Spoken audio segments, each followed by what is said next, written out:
Hey guys, what is going on? This is Travis P11. I'd like to welcome you back to the channel. I'm fighting a bit of a cold right now, so forgive me if I don't sound like I normally do. I want to give you guys a 1 year, 11,000 mile update on my 2024 Honda Passport. So I did a few videos on this vehicle, and I'll put links to those at the end of this video. Initial impressions, how do I feel after a couple months of ownership and so on.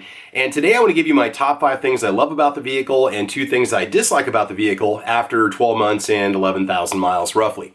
All right, so let's just jump right into it, and these are in no particular order.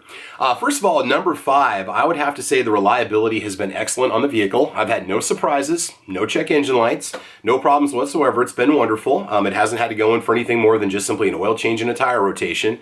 And so otherwise I have no complaints on that, and it's a Honda. It's fairly well built. Fit and finish is not up to par like I've seen on Hondas of the past, but it is what it is, and I've been able to live with it. So reliability is going to be number 5.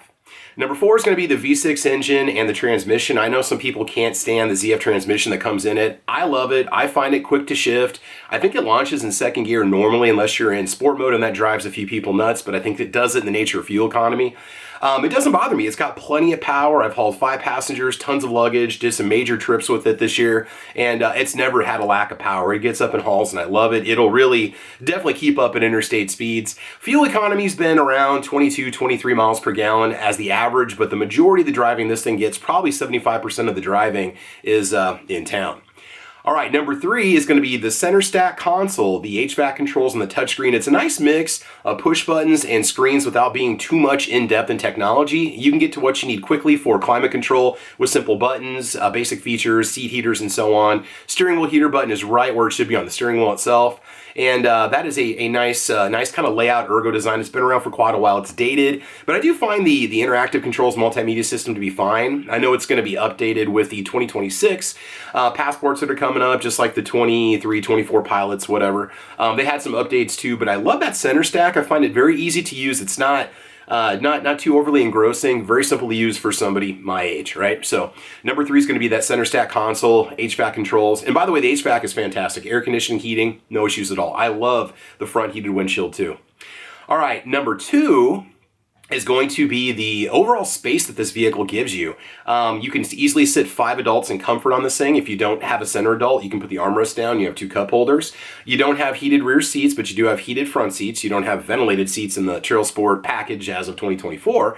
But 5 people have plenty of leg room behind you, and you still have a cavernous amount of space to haul pretty much whatever you want. When we did a recent trip with 5 of us in the vehicle, or 4 of us in the vehicle, we had a ton of luggage with us, had no trouble stowing everything in the vehicle, did not falter whatsoever. I did get the seat back protectors for it, so if we put the seats down, that gives you even more cargo space. And you can fact check me if I'm wrong, but I'm pretty sure that this vehicle, the Passport, is on par with the Ford Explorer and also the Jeep Grand Cherokee in terms of interior cargo volume, so it does really well. Alright guys, so I've got a special guest with me. Before we end the countdown, I absolutely had to bring some feedback in from Gun Bunny P11. Gun Bunny P11, and she's been a passenger in the 2024 Passport for the last 9 months, so she's going to let you guys know what she likes about the vehicle and maybe what she dislikes about the vehicle. So, sorry about the background noise, the dogs are having fun right now. So, alright, so what do you like about the Passport? What do you think as a passenger in it? I think it's a great vehicle. Of course, I'm going to say it's cute because it's a smaller SUV version. What I do like is I've sat in the back a few times just because, I'm always sweet and let your mom sit up front. I can't get over the leg room sitting in the back seat. It's got tremendous leg room in the back. Yes, yeah, I feel like not a quad cab. I feel like it has the leg room of a crew cab truck. Absolutely love that. Also, the seats fold down. You can actually get a lot of things in there for storage. When we take the dogs, we put a queen size blanket back there. They have plenty of stretch room. If you do then have the seats upright, we have plenty of cargo room for groceries, whatnot. Again, lots of storage. I love the compartments as well. There's some little flip up hidden storage where you can put tools and whatnot. In the back. Yeah. So you're not taking away from that cargo area space. We even brought back a bookshelf, the alcohol cabinet, right? And that's like 6'5", I think, right? Would you say so? 6'4", 6'3"? What is it? something along that area. Yeah, so and it fit in the back of there. We just had it, we even had a couple inches from the back of the seat to the back of the hatch. We brought a big piece of furniture home in it with no problems whatsoever. Yeah. So the hauling capacity is amazing. I mentioned that earlier in my countdown, so you noticed that too. Yes. Plenty of room for 3 adults in the back seat, ample space, plenty of leg room, you know? Yes. Now, what is it lacking? What do you wish that it had? For the price point of $46,000, in my opinion, it should be outfitted better. What does it need? Yes, so like it has a lot of features, but again, for the price point, because you get the heated leather seats up front, Leather interior. you get the nice touch screen view monitor, you're getting that GPS, you get the heated steering wheel. Again, for the price point, there are a few things that I feel it's lacking. Yeah. So for the second back, the passengers, second row. yes, the Yeah, second row, yeah. the plug-in that you plug, It's like a standard plug, like an AC outlet plug to plug stuff into yes, it, right? so it's got the twist where you plug it, but since it has the twist and you plug in, any type of outlet that plugs in there will stick out, and it has a tendency then for people to catch it. So then it easily unplugs. Or it bounces, bumps, causes it to flop off the back. So there's like a spring cover that covers the AC outlet. That's what she's talking about. Yes. So you turn it and then plug. Well, there's always kind of a resistance on whatever's plugged into it. So yeah, the chances of somebody bopping it or hitting it could have been maybe put in a more intelligent location, or maybe recessed a little bit or set in a little bit so that it doesn't pop off the back. So it's an issue that ours, and it's a pain to have to turn it to insert it, because it doesn't always go. And it's hard to see back there. It's kind of cavernous. It's hard to see back there sometimes. Yes. Okay. And then again, for all of the things that it has, that second row seating again, it would be nice for them to have their own control. Oh, so your rear climate control, individual rear climate control. So they can do it themselves, so it's not just on the driver to do it. Yes. Because as a driver, you can change the temperature if you want to, but you have to fiddle around with it while you're trying to drive. Just put some extra buttons back there, okay? Yep. Heated rear seats would be nice. It would, You know, but again, I think it's one of those you're going to have to pay because you're getting that next level. And I see that on a lot of vehicle packages. It's just, if you want what you were talking about, I think you have to buy the black trim, is what it's called, and that's a limited black trim, which is like another $5,000, right, which gives you 20-inch rims, heated rear seats, and some controls, and that's pretty much it. I think it also gave the kick toe for the back latch, wasn't it? Your back hatch would automatically open. Oh yeah, you have the sensor, you can wave underneath of it, and the hatch will open up. I usually find myself spending more time trying to get the thing to open than just hitting the button and opening it, or I usually open it on the way out with the fob in my hand, so... The other thing that I think there's a flaw in is, it's great for him, he has an Apple, but I have an Android. I cannot get the Android, so you have a CarPlay, but yeah, mine I'm is using an called, iPhone. I'm using a 2-year-old iPhone 2023 SE. Yes. You've got a brand new Samsung Galaxy Ultra S23 or something like that. I don't know what it is. I don't remember the model. Really nice, really expensive phone, brand new, right? Okay. Right, but your CarPlay works great. Yeah. But mine is called something Android Auto. Android Auto. And we've looked up the forums for it. We've updated Software the updates software on the phone and the system itself built into the vehicle. And we've done a reboot on my phone. We've Yeah. done a restart or rebooted shut the car off, reset, done everything that was suggested in the forums, and we cannot still get that thing to work for mine. So I just gave up. So it's always nice when his phone is in the car and we can use it, but cannot do it with mine. Bluetooth will work for Bluetooth Yes. features, but you're kind of Bluetooth limited. You don't get the interactivity of the apps like you do when you're using, Apple CarPlay or whatever, Android Auto. It did work one time, didn't it? I swear we got it to work once when we first plugged it in. I don't know. The first few times when I was in the car, like that first month or whatever, but it seemed like once you got that first initial update, so I don't know if it was in the update program or something, but after that, it just seems like it just does not want to work. Might even want to take it back to the dealership and see if there's something they can't do to add something to it, because you also had that problem with GMC Denali too, right? Yeah, I did. And it was going to take like a $75 dealer software update to resolve, which is ridiculous. It should be pushed out automatically, because if the vehicle is going to be compatible, then they need to keep it compatible indefinitely, in my opinion. Yes. So, but I mean, otherwise the vehicle's been wonderful, and so we'll go back to my countdown here in just a second, but Anything else you want to say about the Passport at all that you can think of, or? No, You know?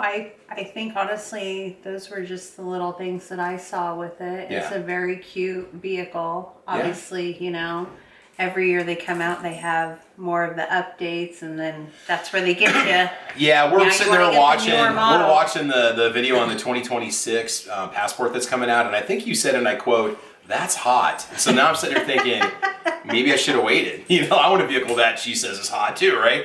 And the reason why I bought the 24 I mentioned before is because I thought they were going to go to a 4-cylinder, or I thought the V6 would disappear. It's the end of the run for that series of Passport, and I like the fact that they got most of the bugs worked out of it by that point. I'd rather buy a vehicle towards the end of the run than at the very beginning. And the 26 Passports would be a brand new design, which means they could have some problems. So, Yes, never yeah. buy the first year ever.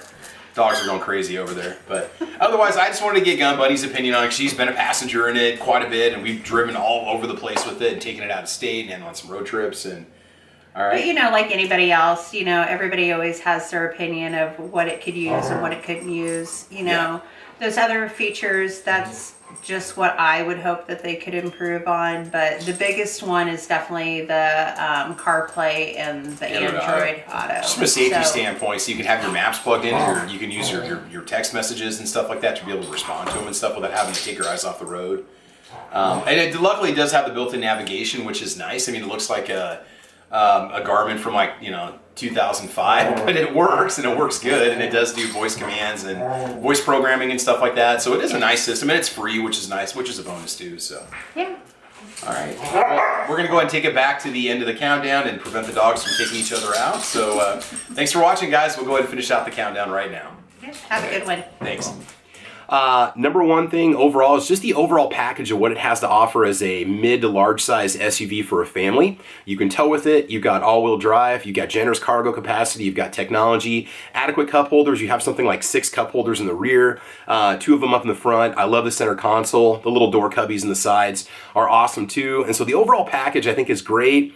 A little overpriced for what you get, just in my opinion, because I wish it had a few more features that the Black Edition comes with, but I didn't want to step up another $5,000 in price and drop $50,000 on this thing.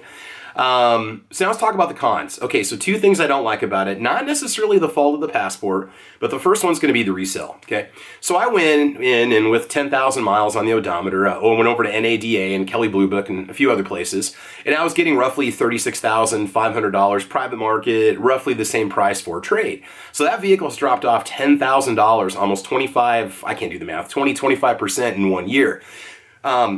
Because Nebraska taxes are so expensive to register a vehicle, it cost me almost $4,000 to register that vehicle with sales tax, license, registration, wheel tax, and all that other crap. So I almost feel like I should have waited a year, bought it Honda certified, which has a fantastic warranty, by the way, which could vary by the time you look it up if you watch this video.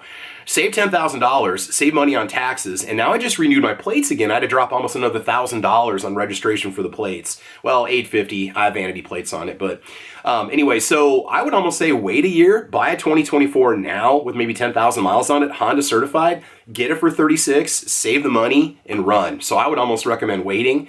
And one of the reasons why I bought it is because I thought it was going to be the last year production for this vehicle, and I thought that the V6 was going to basically disappear and they'd go to a 4-cylinder turbo, or they'd have a first year of a new model, which I don't want to buy into, even though I know it's probably going to heavily borrow from the Pilot. The second thing that I don't like about it is the maintenance minder. It drives me nuts. All right, I'm old school, okay? I'm a 3-month, 3,000 mile oil change guy. I understand you don't have to do that anymore in the time and place of full synthetic oil, okay?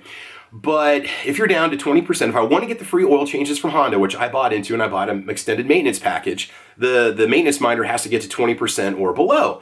The problem is if you're at like 20 or 15% and you've got a major road trip coming up, or if you're not at 20%, you don't get the free oil change. I sat at 30% for like a month and a half, could not get the thing to go to 20% on the maintenance minder, and I don't want to drop $70 on an oil change. So the maintenance minder drives me crazy. I wish you could just be like 6 months or 6,000 miles, or 5 months or 5,000 miles and just be done with it. Like every 5,000. Or if the maintenance minder pops up. I know everybody's driving habits can vary, but it just drives me crazy because with this recent trip that we just had, I was kind of worried it might dip down to 5 or 0% oil life because it just now got to 20% on the way back from the trip. So just annoying as heck, but I know Hondas have been like that. If you're a dyed-in-the-wool Honda fan, you're probably used to it. You could care less, doesn't bother you. So anyway, guys, those are the 5 things I have to report on the 2024 Honda Passport, why I love it. Bit of advice you should remember if you want to buy one. I did buy an extended warranty on mine, which covers it through, I believe, 100,000 miles, bumper to bumper. It covers basically everything short of minor maintenance. Oh, the other thing too is I did have a B16 code pop up, which I think is an oil change and a rear differential fluid change. Apparently on this vehicle, between 10 and 13,000 miles, you have to get the rear diff fluid changed on it. I'm gonna do it. Then I was told it's good for 30,000 miles. So hopefully it'll last and I won't have any problems and I don't have to take it back in anytime sooner. It's been getting some very heavy use. It helped me move. I've towed with it so far. It's been a very, very versatile vehicle. If you have the tow package and the transmission cooler, you can tow up to 5,000 pounds with it. I think without the training cooler, you can tow 3,500 pounds, but you might have to look into trail brakes and whatever your state's vehicle laws are, federal vehicle laws and stuff like that. So anyway, guys, that is it. That's my take on the 2024 Honda Passport. Please like and subscribe if you like what you see. Guys, make sure you check it out. I've got a bunch of videos on the Passport I've done so far. I'm also going to put a link to my B channel over there too, so you guys can check that out. And I'll keep giving you more updates as time goes on. So basically, that's it. I want to thank you guys for watching. This is Travis. Make sure you guys like and subscribe. I want you guys to have fun. I want you to be safe. And as you know, we will talk to you soon. All right, bye-bye.